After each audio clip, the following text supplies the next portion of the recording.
আবিদ ভাই, তোমার বৃষ্টি খুব প্রিয় তাই না? ভীষণ। কেন তো বৃষ্টি পছন্দ না? আমার খুব বেশি প্রিয় মেঘ। মেঘ? হুম। মেঘ আবার কারো পছন্দ হয় নাকি? জানি না, বাট আমার খুব প্রিয়।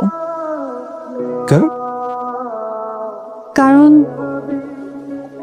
মেঘগুলি তোমার প্রিয় বৃষ্টি হয়ে নামে।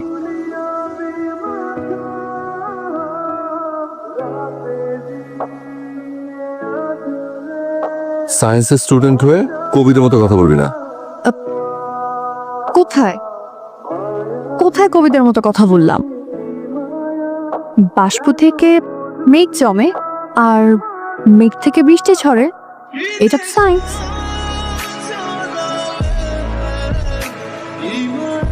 তাই তো,